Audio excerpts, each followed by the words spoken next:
How's it going, everyone? Razer here, and in today's video we're going to be unboxing the Razer Viper V2 Pro, so the newest mouse from Razer. This is like the successor for the Viper Ultimate. It has basically the same shape, the same size, but there are some major differences that you should be aware of. But first, let's have a look at what the mouse looks like.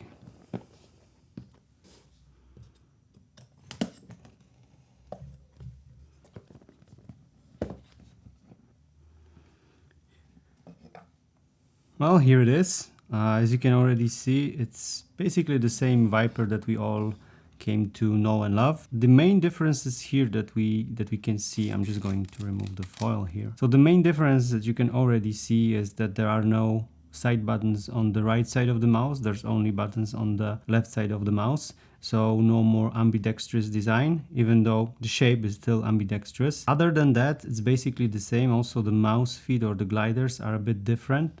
Previously, they have been like more square shaped with this hard edges. The edges right now are rounded, and this should also improve the gliding experience of your Viper.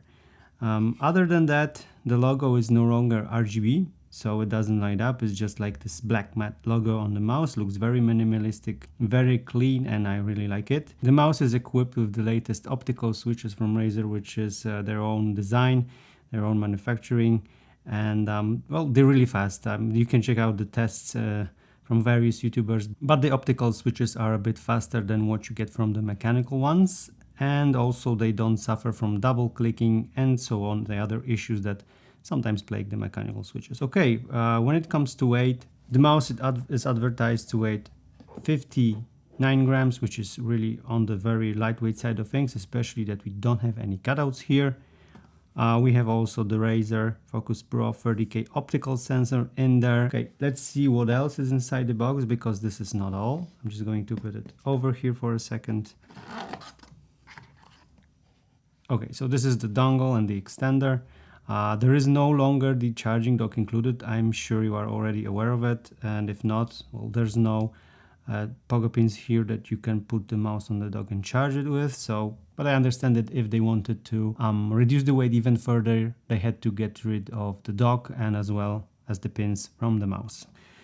So yeah, we have the wireless receiver here, which you plug to your PC. We also have the extender here in case you don't have a good enough range, or your PC is somewhere under your desk and you don't want to lose your signal. You have this. It's really nice that it has this rubber feet beneath, which should prevent it from sliding too much. What else is there?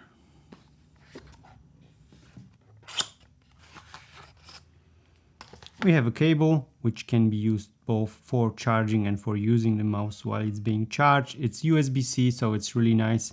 It's also really nice that the mouse is USB-C, because if you have a mechanical keyboard, there is a very high chance that the connector is also USB-C, so you can use a single cable to charge your mouse whenever you're not using the keyboard, whenever you're not playing games. We have USB-A on one side and of course USB-C on the other side. I'm really happy that the color matches the mouse. The color of the cable matches the mouse, so it's the same white color as the mouse is. Apart from that, we also have instruction manual and so on and so forth. Nice black matte finish. And I think, yep, there they are. You also get a grip tape, which you can, but you don't really have to, attach to your mouse. The structure on the mouse is really nice to touch and really grippy. Feels really grippy. Shouldn't be any issues with holding the mouse and having control over it. But if you need it, they're here. That's a really nice addition from Razer to include those out of the box. And of course, unleash your true potential and so on and so forth. As you can see, the design, the aesthetics haven't changed much. It's the same size, the same shape. The only difference is that it's much lighter, and you can really feel that it's a very light mouse, but doesn't lose too much of its like rigidness, and it doesn't creak when you press it hard.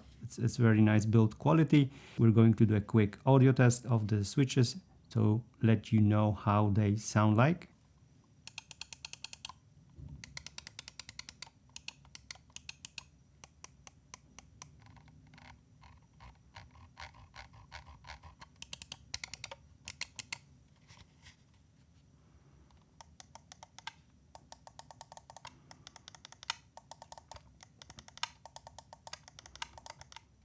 One more thing I want to note is that the side buttons are much more protruding right now, so it's much easier to reach them. You shouldn't have any issues using them whatsoever. At least I don't have any issues. So it's a good improvement, because in the previous version they were a bit mushy, and as well as they were hidden in the chassis a bit too much, and it was hard to find them and reach them with your thumb. On the bottom you also have the power DPI button, which allows you to power off and on your mouse, obviously, and change the DPI settings, which you can store on the built-in memory of the mouse. If you enjoyed this video, consider watching my other videos, other unboxings, other long-term reviews, and so on. In the meantime, thank you very much for watching. I'm Razer, and I'll see you soon.